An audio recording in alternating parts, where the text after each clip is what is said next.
9ஆம் தேதி 10ஆம் தேதி உங்களுக்கு தெரியும் சட்டமன்ற அனைத்து இந்திய அண்ணா திராவிட முன்னேற்ற கழகத்தினுடைய சட்டமன்ற உறுப்பினர்கள் கூட்டம், பெரும்பான்மையான சட்டமன்ற உறுப்பினர் கூட்டம் நடைபெற்று அந்த கூட்டத்தில் பெரும்பான்மையான சட்டமன்ற உறுப்பினருடைய ஆதரவோடு மரியாதைக்குரிய அண்ணன் SP வேலுமணி அவர்கள் சட்டமன்ற குழு தலைவராகவும், அதேபோல டாக்டர் சி விஜயபாஸ்கர் ஆகிய என்னை சட்டமன்ற குழுவினுடைய அதிமுகவுடைய சட்டமன்ற குழுவினுடைய கொறடாவாகவும் அவர்கள் ஏற்றுக்கொண்டு நியமனம் செய்யப்பட்டது.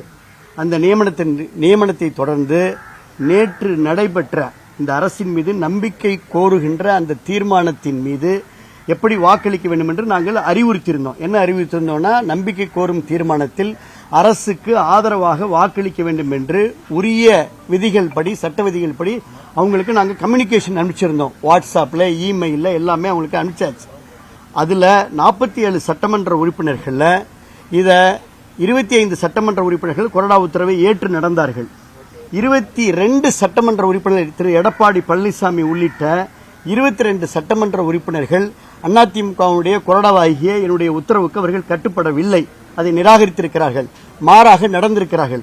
ஆகையினாலே இன்றைக்கு காலை சட்டப்பேரவை தலைவரை எங்களுடைய அதிமுகவுடைய சட்டமன்ற உறுப்பினர்கள் குழு சந்தித்து இந்த 22 பேர் கொறடாவுடைய உத்தரவை மீறி இருக்கின்ற காரணத்தினாலே இவர்கள் மீது கட்சி தாவல் சடை சட்டத்தின் கீழே நீங்கள் நடவடிக்கை எடுத்து அவர்களை தகுதி நீக்கம் செய்ய வேண்டும் என்ற மனுவை நாங்கள் சட்டப்பேரவை தலைவரிடம் அளித்திருக்கின்றோம். ஆமா, அவங்க கரெக்ட், நல்ல கேள்விதான். ஆனா பெரும்பான்மையான சட்டமன்ற உறுப்பினர்கள் எங்கே இருக்கிறார்கள் என்பதுதான் சட்ட விதி. லெஜிஸ்லேட்டிவ் சட்டமன்ற வளாகத்துக்குள்ள சபாநாயகர் கட்டுப்பாட்டு கீழே லெஜிஸ்லேட்டிவ் பார்ட்டி அப்படின்றதுதான் செல்லும். அதுதான் சட்டம், அதுதான் விதி, அதுதான் உச்சநீதிமன்ற தீர்ப்பெல்லாம் உறுதிப்படுத்தியிருக்கு. உங்களுக்கே தெரியும், நேற்று அதிமுகவுடைய பெரும்பான்மையான சட்டமன்ற உறுப்பினர்கள் மரியாதைக்குரிய அண்ணன் SP வேலுமணி அவர்கள் தலைமையில் கொறடா உத்தரவை ஏற்றிருக்கிறார்கள். அதனால பெரும்பான்மை தான் செல்லும். இரு தரப்பிலிருந்துமே நீங்க கடிதம் கொடுத்திருக்கிறோம், ரெண்டையுமே அங்கீகரிக்கல சபாநாயகர்ன்றத நேத்து சொல்லியிருக்கோம். இது சபாநாயகர் அங்கீகரிச்சிட்டாரா?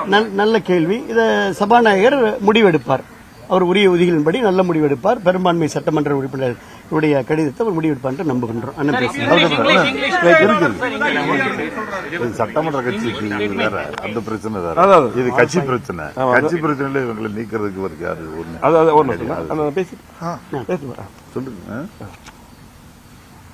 ஒரு இயக்கத்தில் பாத்தீங்கன்னா இப்போ பொதுச்செயலர் எடப்பாடியார் எல்லா கட்சி விட்டெல்லாம் எடுத்துட்டு இருக்காரு, பதவி விட்டு நீக்கிட்டு இருக்காரு. ஒரு இயக்கத்தில் கருத்து வேறுபாடு, காஸ் ஆஃப் ஆக்ஷன் காரணமாக, அதாவது விரிசல் அந்த மாதிரி ஏற்பட்டால் அந்த தேதியிலிருந்து எந்த முடிவும் எடுக்க முடியாது. இதுதான் சட்டம்.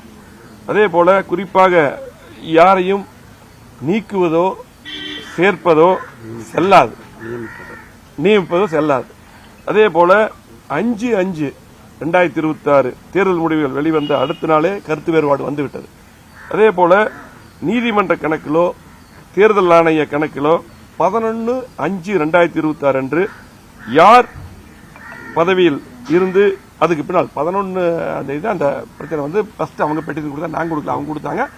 அதுக்கப்புறம் பார்த்து நாங்க கொடுத்தோம். ஃபர்ஸ்ட் ஆரம்பிச்சது அப்படித்தான், ஒவ்வொன்றும் அவங்க தான் அதை பண்றாங்க, அதுக்கப்புறம் நம்ம பண்றோம். நம்ம தெளிவா இப்ப பாத்தீங்கன்னா பொதுக்குழுவை கூட்டி தோல்வி எதனால் என்று கண்டிப்பா எல்லாமே கலந்து ஆலோசிக்கணும். பொதுக்குழு கூட்டம் தான் என்னுடைய கோரிக்கை.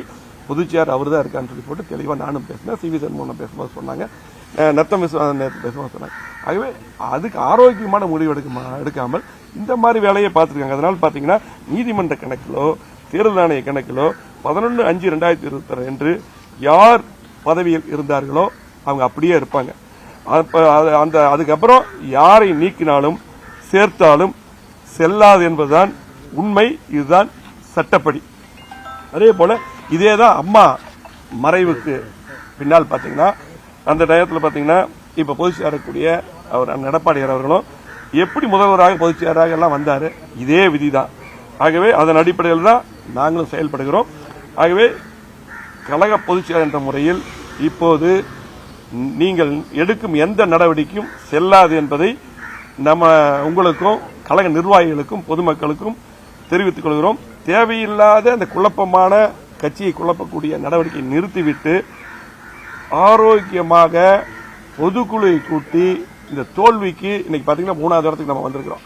இந்த தோல்விக்கு என்ன காரணம் என்று கூடி முடிவெடுத்து கட்சி பலப்படுத்துவது, ஒற்றுமைப்படுத்துவது தான் எங்களுடைய நோக்கம். இப்ப சொல்றோம் தெளிவா. இவர் எல்லாத்தையும் போங்க போங்க போங்க நீக்கிட்டே இருக்காரு.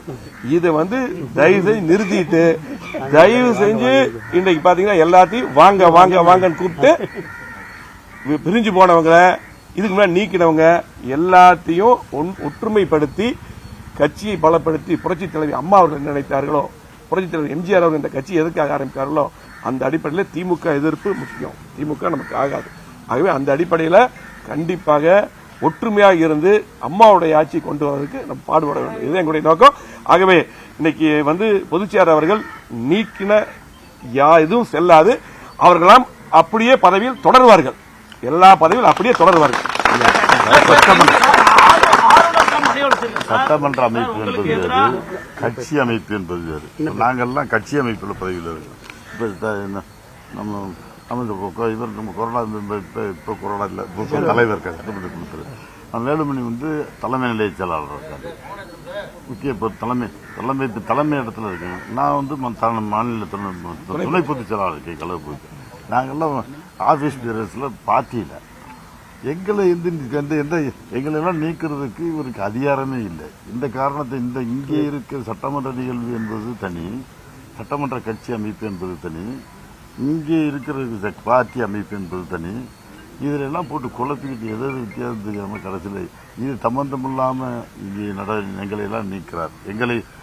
இப்ப நாங்கள் தலைமை நிலைய செயலாளர் இருக்கிற வேலுமணியை நீக்கிறாரு, துணை பொதுச் செயலாளர் இருக்க என்னை நீக்கிறாரு, மாவட்ட கலை செயலாளராக இருக்கிறவங்களை பல பேரை நீக்கிறார். இதுக்கு இந்த பிறகு இதையெல்லாம் சம்பந்தம் இல்லாமல் எல்லாத்தையும் நடவடிக்கை அவருக்கு பழக்கம் ஆகிப்போச்சு. பழக்க தோஷம், நீக்கியே பழக்கம். யாரா இருந்தாலும் நீக்கு நீக்கு நீக்கு நீக்கு இதுதான். இது இன்னும் சொல்ல ஒரு கணக்கு பார்த்தா இவரால் நீக்கப்பட்டவர்கள் எத்தனை பேர் இன்றைக்கு சட்டமன்ற உறுப்பினராக இருக்கிறாங்கிறத ஒரு கணக்கெடுத்து பார்த்தா ஏறத்தாழ ஒரு 50-60 பேருக்கு மேல சட்டமன்ற உறுப்பினராக இருக்காங்க. நம்ம கட்சியில இல்ல, வெவ்வேறு கட்சியில் இருக்காங்கன்னா அவ்வளவு பேரும் இவருனால இவர் நீக்கினாரு. நம்ம பொதுச் செயலாளர் கட்சியை விட்டு நீக்கி அவர்களெல்லாம் வெளியேற்றினார். அவர்கள் சட்டமன்ற உறுப்பினராக எல்லாம் உட்கார்ந்து இருக்கிறாங்க. இப்படி இந்த மாதிரி எல்லாத்தையும் பயன்படுத்த வேண்டிய எல்லாத்தையும் வெளியேற்றிட்டாரு. கடைசியில் போற போக்கில் பார்த்தால மறந்த வாக்கில் ஒண்ணு அவரையும் நீக்கி ஒரு நல்ல அறிவிப்பு அவரே விட்டுறாரு. மறந்த வாக்கில் பழக்க தோஷத்துல எடப்பாடி பழனிசாமி நீக்கப்படுகிறார், அதை கையெழுத்து யார் போட்டு எடப்பாடி பழனிசாமி, ஏன்னா பழக்க தோஷம் தான். அது மாதிரி எதுக்கு எடுத்தாலும் கிட்டத்தட்ட அவர் பொதுச் செயலராக வந்ததுலேருந்து ஒரே ஒரு காரியத்தை உருப்படியா பார்த்துக்கிட்டே இருக்காரு, எல்லாத்தையும் நீக்கு. பொதுச் செயலர் ஆனதுல இருந்து அவர் நீக்கின ஆளுகள் எல்லாம் எடுத்து பார்த்தா, இன்னைக்கு கணக்கெடுத்து பார்த்தா ஏறத்தாழ கிட்டத்தட்ட எல்லாருமே இங்க இருந்து இங்க போனவங்களாத்தான் இருப்பாங்க. எல்லாம் திமுகவில் இருக்கவங்களும் இங்க இருந்து போனவங்க, இப்ப வெற்றி கழகத்தில் இருக்கவங்க போனவங்க, இங்க இருந்து போனவங்க எல்லாம் எடப்பாடி ஸ்பான்சர்ஷிப் பண்ணிருக்காரு. எல்லாத்தையும் நீக்கி இருக்காரு. இன்னும் போற போக்கில் பார்த்தா அவரையும் நீக்கிறாம பாத்துக்கிட்டா சரித்த அவரே அவர்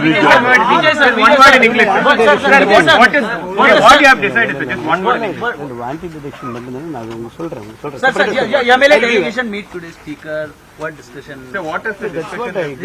Yes, sir.